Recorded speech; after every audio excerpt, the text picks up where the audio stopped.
죽은 줄 알았던 딸이 30년 만에 돌아와서 자기를 죽이려 했던 여자한테 정면으로 뺨을 날립니다.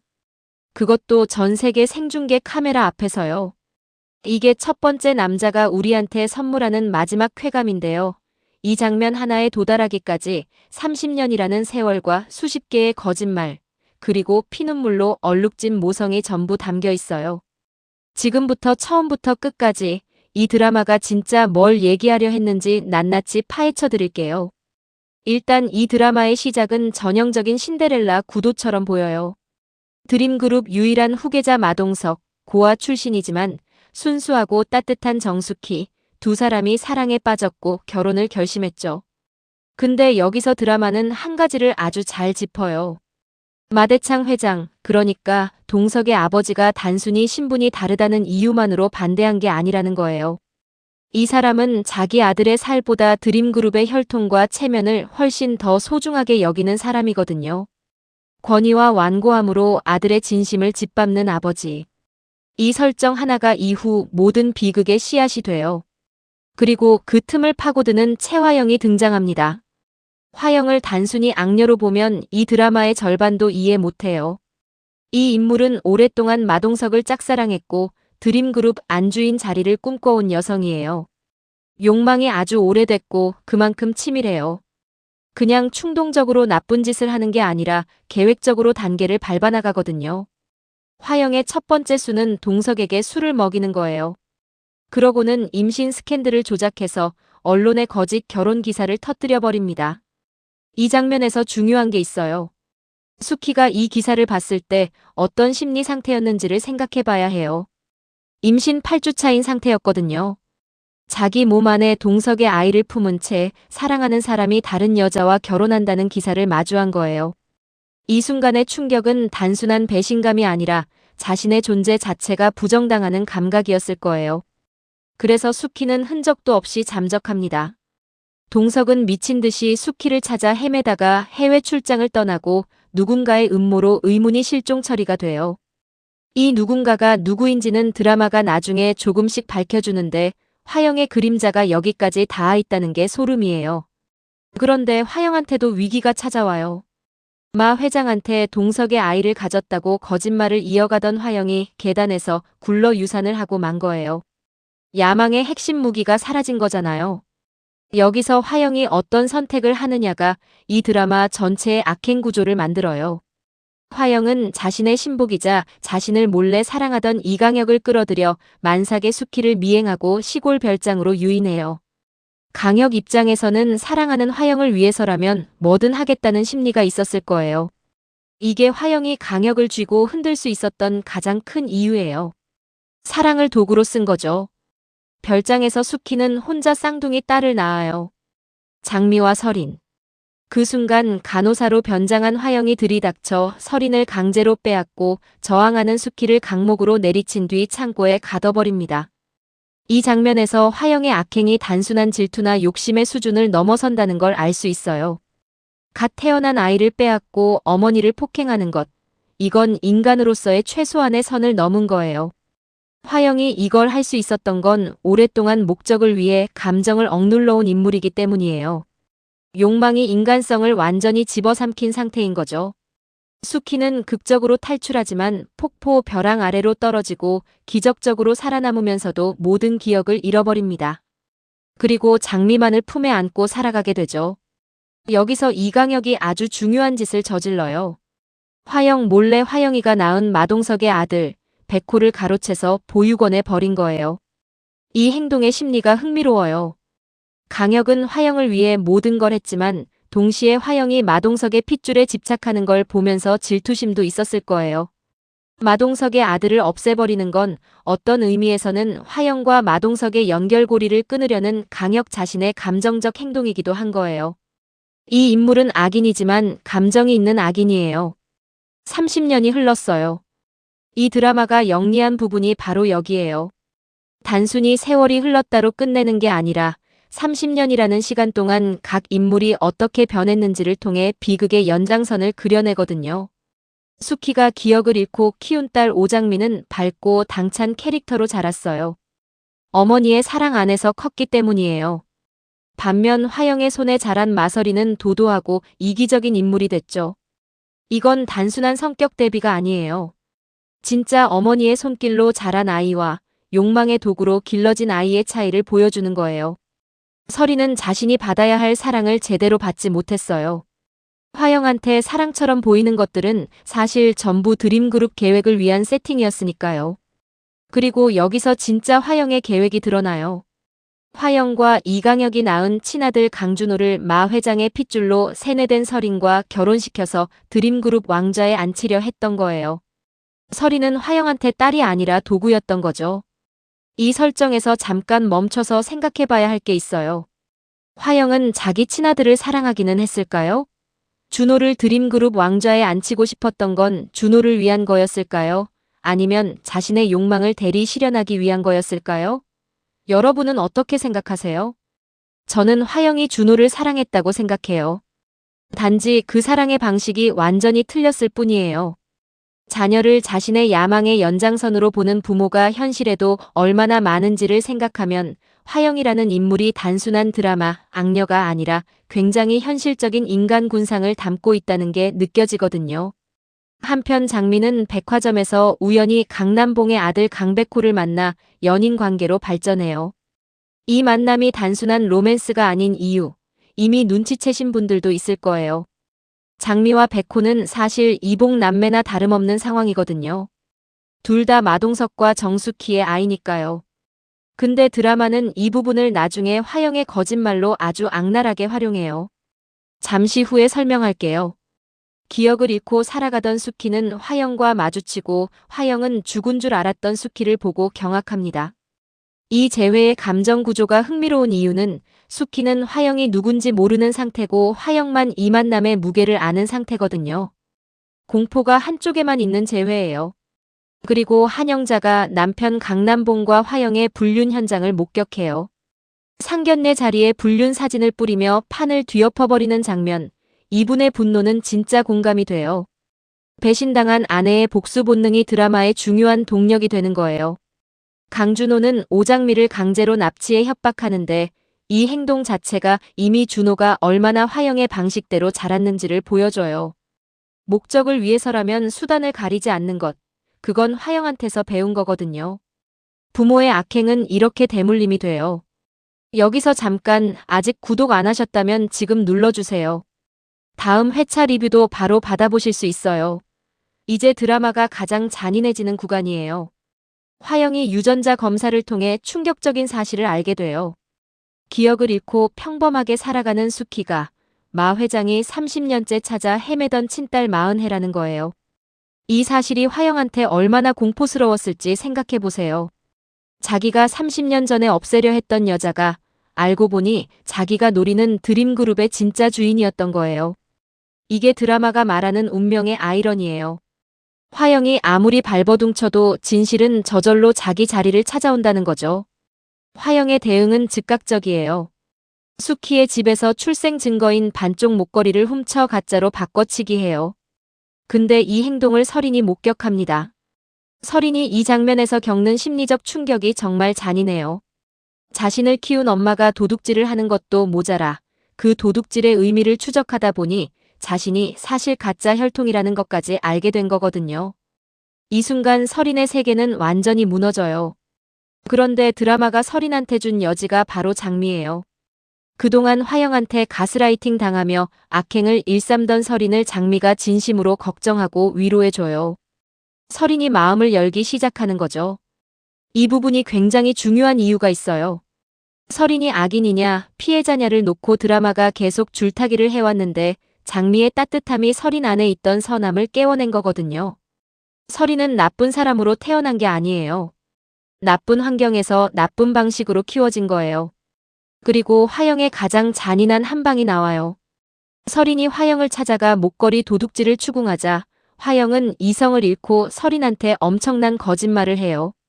마동석과 수키가 친남매간이라서 장미와 백호는 근친 사이에서 태어난 존재라는 거짓말이에요.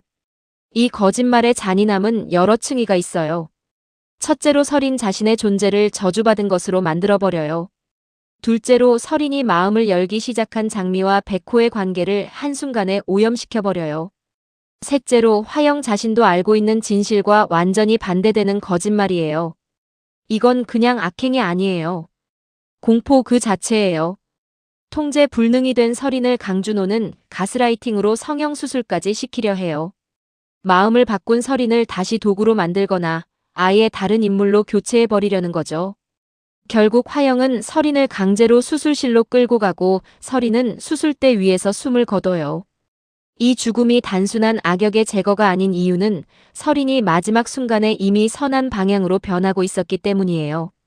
사실은 마 회장의 진짜 손녀딸이기도 한 설인이 자신의 뿌리와 화해할 기회를 박탈당한 거예요. 화영이 설인을 죽인 건 설인의 육체가 아니라 설인의 가능성을 죽인 거예요. 화영은 설인의 장례를 오장미 이름으로 치르게 해요. 죽은 설인을 장미로 위장한 거죠. 이건 진짜 장미를 살아있는 채로 소멸시키려는 욕망의 반영이에요. 화영한테 오장미와 정숙희는 단순한 방해물이 아니라 제거해야 할 존재가 된 거예요. 장례식장에서 숙희가 화영과 마주치는 장면, 이 장면은 드라마 전체에서 가장 감정적으로 중요한 순간 중 하나예요. 숙희는 화영의 얼굴을 보는 순간 30년 전 기억이 전부 돌아와요. 폭포 벼랑에서의 그 순간까지요. 이 기억 회복의 타이밍이 아주 의미 있어요. 숙희가 기억을 되찾은 게 딸의 장례식장에서라는 거잖아요. 자식의 죽음 앞에서 어머니의 기억이 깨어나는 구조, 이게 이 드라마가 담고 있는 모성의 본질이에요. 기억도 시간도 빼앗겼지만 자식 앞에서 어머니는 다시 깨어날 수밖에 없는 거예요. 여러분, 이 장면에서 어떤 감정이 드셨나요? 저는 숙희의 오열보다 그 다음 장면이 더 아팠어요. 장미가 꿈속에서 설인의 차가운 손을 잡고 깨어나는 장면. 언니라는 것도 모르고 화영의 딸이라는 것도 모르고 그냥 사람으로서 설인을 걱정했던 장미가 그 죽음에 분노하는 거잖아요. 강백호가 자신이 입양아라는 출생의 비밀을 알게 되는 것도 이 시점이에요. 모두가 뭔가를 잃고 모두가 뭔가를 깨닫고 그러면서도 화영은 교묘하게 빠져나가요. 숙희는 이 모든 걸 목격하면서 한 가지를 결심해요. 기억이 돌아온 것을 숨기고 철저한 가면을 쓰기로. 이 결심이 드라마의 방향을 완전히 바꿔요. 이제 숙희는 피해자가 아니에요. 복수자가 된 거예요. 이 파트부터 드라마의 톤이 달라져요. 비극의 무게가 여전히 있지만 거기에 통쾌함이 섞이기 시작하거든요. 숙희는 드림그룹 청소부로 위장 잠입해요. 이 설정 자체가 굉장히 상징적이에요. 30년 전 드림그룹의 주인이 될 뻔했던 여성이 지금은 그 건물 바닥을 닦는 청소부로 들어온 거잖아요. 낮아진 척하면서 가장 높은 곳을 노리는 전략이에요. 화영의 커피에 약을 타서 대주주 회의에 얼굴에 낙인이 찍힌 채로 나타나게 만드는 장면, 이게 그냥 웃기고 통쾌한 게 아니에요. 화영이 숙희한테 얼굴에 강목을 내리쳤던 것, 사회적으로 얼굴에 낙인을 찍어버린 것에 대한 메아리예요. 복수는 거울처럼 돌아와요. 자몽주스 역공 장면도 마찬가지예요. 화영이 숙희한테 독약을 먹이려다가 자신이 알레르기가 있는 음료에 당하는 장면. 숙희가 이미 화영의 계획을 꿰뚫어보고 있었다는 거예요. 30년 전에 당하기만 했던 숙희가 이제는 수 단위로 앞서가고 있는 거죠. 그리고 인도 알리 회장 작전이에요. 화영과 준호가 힐스호텔을 인수해 드림그룹을 삼키려는 계획을 세우자 장미와 백호는 숙희를 거물급 인도 투자자로 변장시켜서 화영의 덫으로 들어가게 해요. 아무것도 모르는 화영이 투자금을 받기 위해 자신의 친아들 앞에서 숙희한테 무릎을 꿇고 발을 씻기는 장면, 이게 드라마적 쾌감의 정점 중 하나예요. 이 장면에서 중요한 건 화영이 당한 수치가 진짜 화영을 향한 거라는 거예요. 30년 전에 숙희한테 저지른 모욕 강목으로 때리고 창고에 가두고 아이를 빼앗고 그 모든 것에 비하면 이건 아직도 시작에 불과해요. 하지만 화영이 스스로 그 자리에서 무릎을 꿇었다는 것, 이게 중요해요. 숙희가 강요한 게 아니거든요. 화영의 욕심이 화영을 무릎 꿇린 거예요. 위약금 300억 폭탄 장면도 통쾌해요. 숙희가 계약서에 독소 조항을 넣고 한영자의 불륜 폭로를 트리거로 활용해 화영한테서 300억을 날려버리는 장면. 이 작전이 성공하는 이유는 숙희 혼자가 아니라 장미, 백호, 한영자가 함께 움직였기 때문이에요. 혼자서는 당하기만 했던 수키가 이제 연대를 통해 싸우고 있는 거예요. 300억을 날린 화영 앞에서 아들 강준호가 거칠게 대드는 장면. 이 장면이 화영한테는 어떤 의미였을까요? 돈보다 아들한테 배신당했다는 느낌이 훨씬 더 아팠을 거예요. 화영이 모든 것을 한 명목이 아들을 위해서였는데 그 아들이 먼저 등을 돌린 거니까요. 여기서 화영의 균열이 시작돼요. 화영의 다음 수는 훨씬 더 대담하고 뻔뻔해요. 마 회장이 친딸을 찾기 위해 만든 AI 몽타주를 자신의 얼굴로 조작해버린 거예요. 경찰을 금괴로 매수해서요. 이건 단순한 사기가 아니에요. 이미 죽어가는 노인의 30년 그리움을 도구로 쓰는 행위예요. 화영은 이 지점에서 인간이 내릴 수 있는 가장 악한 선택을 해요. 그리고 마 회장은 위조된 유전자 검사 결과지를 받아들여요. 근데 여기서 드라마가 한 가지를 숨겨두고 있어요. 마 회장이 정말로 속았을까요? 아니면 이미 알고 있었을까요? 이건 제오막에서 밝혀지는데 마 회장은 이미 신복 비서를 통해 화영의 조작을 간파한 상태였어요. 즉, 화영이 거대한 덫에 스스로 걸어 들어간 거예요. 수키가 화영의 승리에 냉소를 날리는 순간 시청자도 그 냉소에 함께하게 돼요. 내가 판 무덤에 내 발로 들어온 걸 축하한다. 이 말이 그냥 대사가 아니에요. 드라마 전체의 테마예요. 화영은 유전자 결과지를 무기로 드림그룹 후계자 자리를 요구하며 기고만장해져요. 드림그룹의 진짜 주인이 자기라며 수키와 장미한테 갑질을 일삼기 시작하죠. 근데 이 파트에서 드라마가 조용히 폭탄을 장전하고 있어요. 이강혁이 백호의 집을 뒤지다가 금두꺼비를 발견해요. 30년 전 자신이 화영 몰래 보육원에 내다버렸던 마동석의 핏줄. 그게 강백호라는 걸 깨달은 거예요. 이강혁의 이 발견이 중요한 이유가 있어요. 강혁은 30년 동안 화영의 신복으로 살아왔어요. 사랑하는 화영을 위해 모든 악행에 가담했고 심지어 아이를 버리는 짓도 저질렀어요. 근데 이제 그 행동의 결과가 자신 앞에 부메랑처럼 돌아온 거예요. 강혁이 과거 기록을 지우려 했지만 백호와 장미한테 덜미가 잡혀요. 그리고 마 회장이 금두꺼비를 보고 눈물을 흘리며 백호가 자신의 진짜 친손자임을 선포해요. 이 장면에서 마 회장이라는 인물을 다시 봐야 해요. 30년 전에 아들의 사랑을 권위로 짓밟았던 이 사람이 30년 만에 손자를 통해 아들의 존재를 마주하는 거예요. 회한과 기쁨이 동시에 터지는 순간이에요. 드라마가 이 아버지에게도 작은 용서의 공간을 열어주는 거죠. 이 사실을 안 이강혁의 선택이 드라마의 결정적 전환점이에요. 30년 동반자였던 최화영을 배신하기로 한 거예요. 강혁의 배신 심리가 표면적으로는 화영이 아들 준호를 버려두고 혼자 드림그룹을 독식하려 한다는 오해 때문이에요. 근데 더 깊이 들여다보면 30년간 사랑으로 복종했던 사람이 자신이 그 사랑의 대상한테 결국 도구로만 쓰였다는 걸 깨달은 거예요. 사랑받지 못했다는 뒤늦은 자각. 이 사람도 어떤 의미에서는 화영의 피해자예요. 강혁은 화영이 위조한 유전자 검사서 원본 파일과 경찰 매수 녹취록을 장미 측에 넘겨버려요. 30년을 함께한 공범이 결국 가장 치명적인 증거를 들고 반기를 들었어요. 화영이 가장 믿었던 사람한테서 가장 큰 칼을 맞은 거예요. 드림그룹 공식 지분 승계식.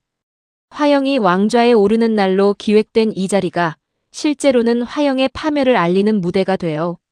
대형 스크린에 화영이 금괴를 넘기며 경찰을 매수하는 영상, 이강혁의 폭로 자백 영상이 전 세계로 생중계돼요. 그리고 정수키가 걸어들어와 화영의 뺨을 사정없이 후려칩니다. 이 장면의 쾌감은 단순한 복수의 쾌감이 아니에요. 30년 전에 강목으로 내리쳐진 여성이 30년 후에 같은 손으로 심판을 내리는 거거든요. 그리고 공식적으로 모두가 보는 앞에서 수키가 진짜 마대창 회장의 딸 마은혜임을 선언해요. 뒤이어 들어온 강백호가 자신이 마동석 본부장의 친아들임을 선포하는 장면. 이 두 사람이 함께 서 있는 것만으로도 화영의 30년짜리 거짓말이 전부 무너지는 거예요. 화영을 맹신하던 아들 강준호가 어머니는 인간이 아니라 괴물이다라며 등을 돌리는 장면. 이 장면이 화영한테는 어떤 의미였을까요? 모든 걸 아들을 위해서라고 정당화해왔던 화영한테 아들의 거부는 그 어떤 법적 처벌보다 잔인한 심판이에요. 마지막 화영의 최후가 굉장히 상징적이에요. 오장미와 수키를 마지막 길동무로 삼겠다며 염산과 가성소다를 들고 난입한 화영이 이강혁과 뒤엉켜 계단에서 굴러떨어져요.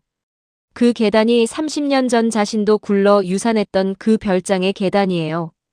드라마가 굳이 같은 장소를 지목한 건 우연이 아니에요. 화영이 30년 전에 스스로 선택한 악행의 시작점이 그 계단이었고 그 악행의 결말도 그 계단에서 맺어지는 거예요. 자업자득의 완결이에요. 전신마비가 된 화영은 이강혁과 나란히 무기징역을 선고받아요. 그리고 매일 밤 자신이 죽인 마서린의 유령이 찾아오는 환각에 시달리며 평생을 보내요. 서린의 유령. 이 설정이 마지막까지 화영을 그냥 넘어가지 않아요. 법적 처벌을 받았다고 해서 끝이 아니에요. 자신이 저지른 가장 큰 죄, 키웠던 아이를 죽인 죄는 평생 그녀 곁에 머물러요. 그리고 오장미, 강백호, 정숙희가 서린의 영정 앞에 진짜 목걸이를 바치며 기나긴 30년 비극의 막을 내려요. 이 마지막 장면이 왜 목걸이인지 생각해 보셨나요? 목걸이는 이 드라마에서 수키의 정체성이자 출생의 증거이자 빼앗긴 것의 상징이에요. 그걸 서린의 영정 앞에 바치는 건 진짜 자매로서 화해하는 의식이에요. 서린이 살아서 받았어야 할 것들을 죽어서야 받는 거예요. 이건 제 개인적인 예측인데요. 사실 이 드라마가 보여준 결말 외에 대본의 복선들을 따라가다 보면 두 가지 전개가 가능했을 것 같아요. 시나리오 강준호의 자수. 강준호는 화영의 친아들이에요. 드림그룹의 왕좌를 노렸던 계획의 핵심 인물이죠. 그런데 드라마는 준호가 화영한테 거칠게 대드는 장면을 보여줬어요. 이 균열이 더 일찍 왔다면 준호가 화영의 범행을 폭로하러 경찰에 자수하는 전개가 나올 수도 있었어요. 근거는 준호가 결국 화영을 괴물이라고 부른 것, 그리고 서린의 죽음에 연루된 자신에 대한 죄책감이에요. 서린을 수술대로 끌고 가는데 가담한 사람이 준호였으니까요. 그 죄책감이 자수로 이어지는 흐름, 충분히 개연성이 있었어요. 시나리오 이강혁의 단독 심판. 이강혁이 화영을 배신한 근본적인 이유는 오해 때문이기도 하지만 30년간 사랑받지 못했다는 뒤늦은 자각 때문이기도 해요. 만약 강혁이 증거를 장미 측에 넘기는 대신 직접 화영한테 모든 걸 들이밀며 대면하는 장면이 있었다면 어땠을까요? 나는 30년 동안 당신을 위해 모든 걸 했는데 당신에게 나는 뭐였냐는 질문. 이게 화영한테 가장 큰 상처를 줄 수 있는 말이었을 거예요. 법적 처벌 이전에 감정적 파멸을 먼저 맞이하는 화영. 그 장면이 있었다면 강혁이라는 캐릭터가 훨씬 더 입체적으로 마무리됐을 것 같아요. 이건 어디까지나 제 뇌피셜이에요. 실제 결말은 이미 충분히 통쾌했고요. 이 드라마가 끝난 지금 한 가지 질문이 남아요. 강준호는 화영의 아들이에요. 화영이 저지른 모든 악행에 크고 작게 연루됐고 결국 화영한테 등을 돌렸어요. 이 사람이 선택할 수 있는 길은 두 가지예요. 자수해서 자신의 죄를 받아들이고 새로운 삶을 시작할까요? 아니면 도망쳐서 화영의 아들이라는 이름을 영원히 짊어지고 살아갈까요? 법적 처벌보다 더 무거운 건 어떤 사람이 될 것인가를 스스로 선택하는 일이에요. 강준호가 어떤 선택을 하느냐에 따라 이 드라마는 완전히 다른 여운을 남겨요. 악행은 끝났지만 그 그림자 속에서 태어난 사람은 어떻게 살아야 하는가? 첫 번째 남자가 마지막으로 던지는 진짜 질문은 그거예요.